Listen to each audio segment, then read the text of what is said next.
설하고 존경하는 220만 충남 도민 여러분, 예산군 삽교읍에는 수암산과 꽃산, 삽교천, 삽교평양, 미왕쌀, 삽다리 곱창, 속조 보살 입상, 내포 문화 습길 등이 있는 예산군 출신 국민의힘 소속 방한일 의원입니다. 오늘 본의원에게 도정 질문의 기회를 주신 홍성현 부의장님을 비롯한 선배 동조 의원님 여러분께 깊은 감사의 말씀을 드립니다. 자리에 함께 하신 김태흠 지사님, 김지철 교육감님, 언론인 여러분께도 반가운 인사의 말씀을 드립니다. 본의원은 첫 번째로 중증장애인 생산품 공공기관 우선 구매에 대하여 질문하겠습니다. 중증장애인 생산품법에는 장애인 직업재활시설, 장애인 복지단체, 재활훈련시설 중 보건복지부 장관으로부터 지정받은 생산시설에서 생산된 제품 및 서비스에 대하여 우선 구매 지원에 관하여 규정하고 있습니다.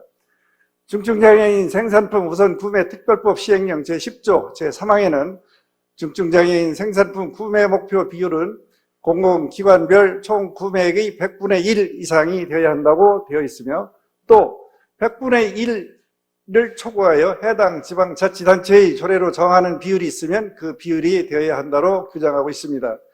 중증장애인 생산품 우선 구매 제도는 일반 노동시장에서 경쟁 고용이 어려운 중증장애인들의 직업재활을 돕기 위하여 만든 제도로, 중증장애인들은 고용하는 생산시설에서 만드는 생산품 또는 용역 서비스에 대하여 정부와 공공기관이 총 구매액의 1% 이상을 중증장애인들이 생산한 물품이나 서비스를 구매하는 적극적인 장애인 우대 정책입니다.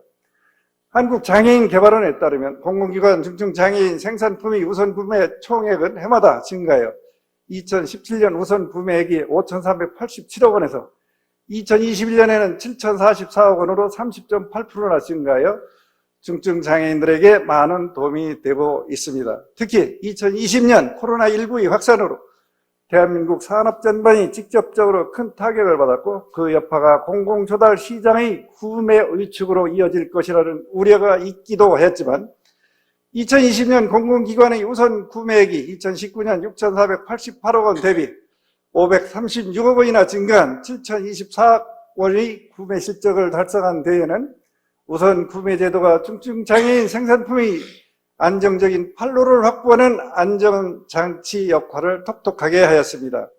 전국 공공기관 우선 구매율이 2017년에 1.01%였으나 2021년에는 0.99%로 하락하여 우선 구매액은 해마다 증가했으나 구매 비율은 점차 낮아지고 있습니다. 그렇다면 충남이 지난 5년간 우선 구매 실적은 어떨까요? 충남의 경우 우선 구매액이 2019년 192억여 원이었으나 2023년에는 189억여 원으로 매년 감소하고 있으며, 우선 구매 비율은 2019년 1.73%이던 것이 2023년에는 1.29%로 0.44%나 감소하였습니다.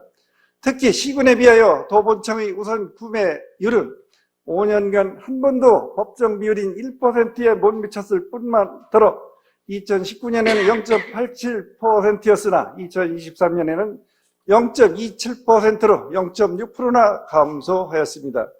이는 의료원 구매 비율인 0.34%보다 더 낮은 구매율로 문제가 많아 보입니다. 다음은 충남교육청을 살펴보겠습니다. 충남교육청과 시군교육지원청의 중증장애인 생산품 우선 구매 실적을 살펴보면 2019년 47억여 원으로 1.1%였으나 4년이 지난 2023년에도 47억여 원으로 구매하여 구매액은 늘지 않고 전체 대비 구매율은 0.84%로 낮아졌습니다. 교육청은 5년간 법정 비율 1%를 2번만 지켰을 뿐 그 외에는 법정 비율 미달로 역시 문제가 많아 보입니다. 이와 함께 지난 2023년 9월부터 시행된 장애인 예술인 문화예술활동 지원에 관한 법률에 따라 공공기관은 장애 예술인이 생산한 창작물에 대하여 100분의 3 이상을 우선 구매하고 그 실적을 매년 문화체육관광부 장관에게 제출토록 되어 있습니다. 장애 예술인 생산 창작물 우선 구매란 국가, 지방자치단체, 공공기관이 장애 예술인이 생산한 창작물을 우선 구매함으로써 구매토록 함으로써 장애 예술인의 창작활동과 시장 진출 활성화를 지원하기 위한 제도로 장애 예술인 문화예술활동 지원에 관한 법률 제9조의 2에 근거하고 있습니다. 장애 예술인들은 음악, 문화, 무용 등 여러 예술 분야에서 활발히 활동하고 있으며 대한민국의 문화국가 실현과 국민의 삶의 질 향상에 크게 공헌하고 있습니다. 하지만 장애 예술인은 비장애 예술인에 비해 작품 발표 기회가 현저히 적을 뿐만 아니라 지방정부의 예술인 지원 정책에 있어서도 사각지대에 놓여 있습니다. 지난 2022년 문화체육관광부가 최초로 실시한 장애 예술인 문화예술 활동에 대한 실태조사에 따르면 장애 예술인 중 62.2%가 전업예술가로 활동하고 있으며 고용 형태에 있어 정규직 비율은 6.1%에 불과한 것으로 나타났습니다. 장애 예술인 지원 법률 제정으로 우선 구매할 수 있는 여건은 마련되어 있으나 공공기관에서 구매를 얼마나 할지는 미지수입니다.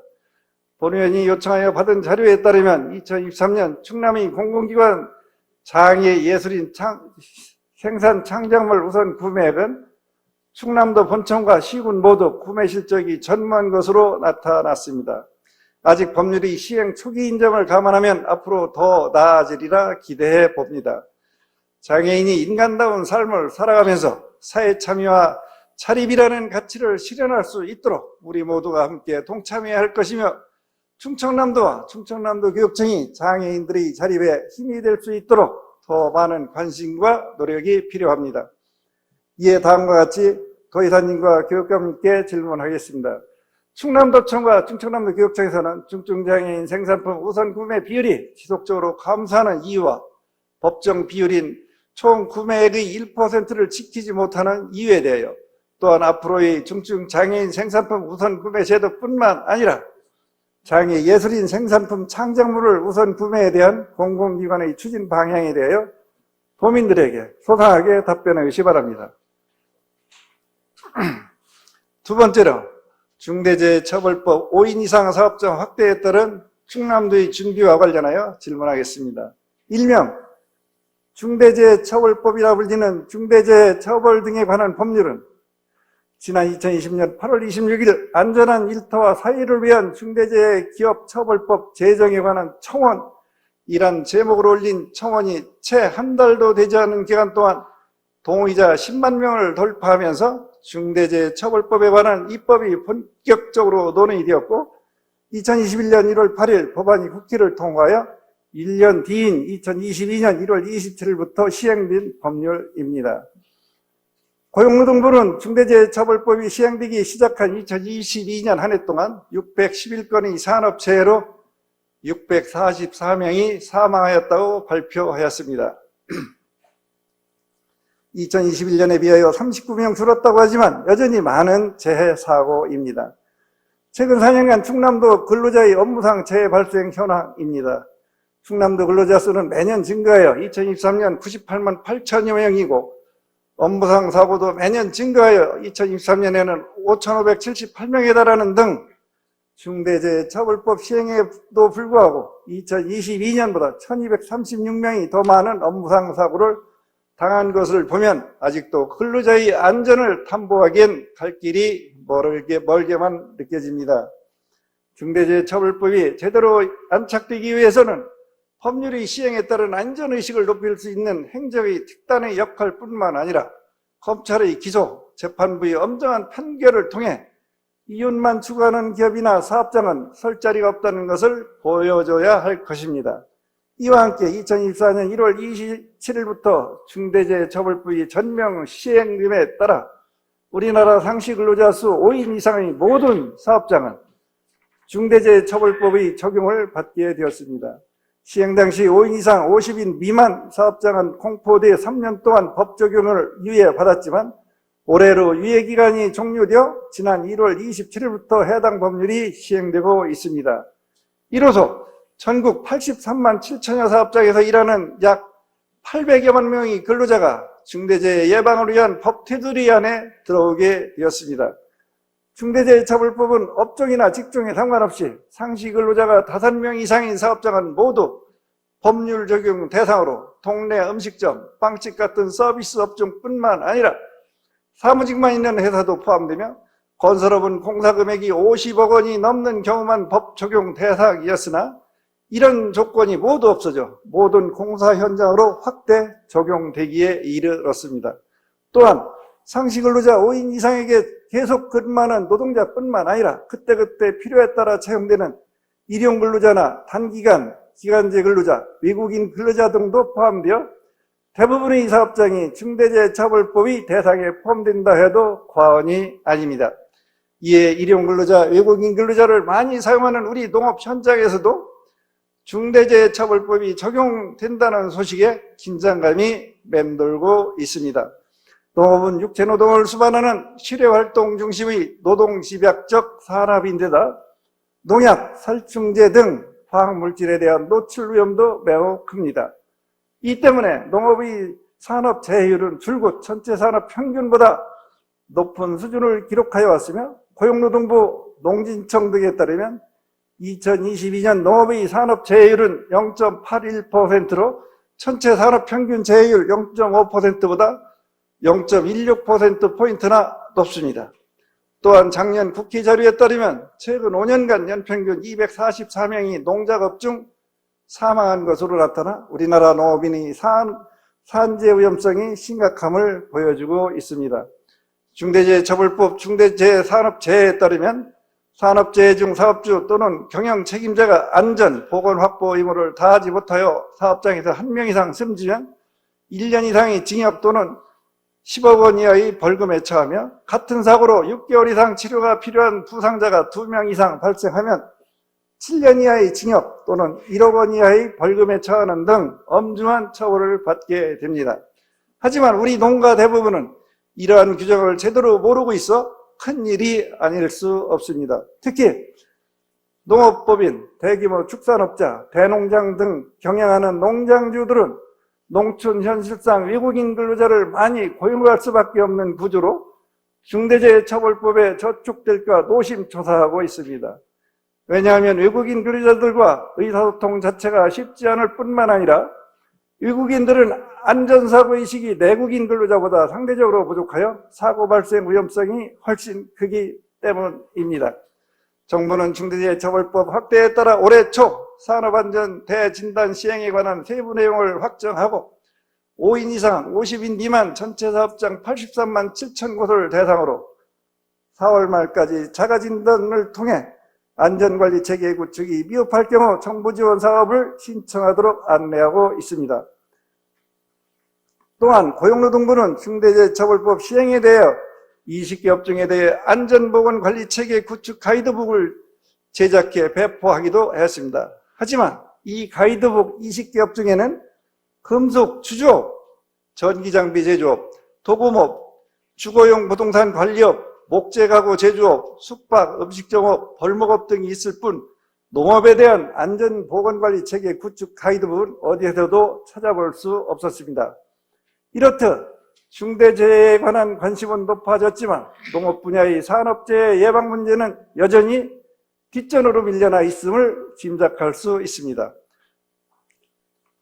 통계청 자료에 따르면 2022년 농업인 및 농작업 근로자 중 업무상 사망자 수는 2021년 잠시 소폭 감소했다가 다시 253명으로 사망자 수가 여전히 줄지 않고 있으며 이처럼 농업 부분에 있어 재해 발생이 줄지 않는 이유는 농업에 대한 소외, 다른 산업보다 뒤처져 있는 안전재해 예방 인력과 지원, 농작업 안전 인프라 부족에 있다고 생각합니다.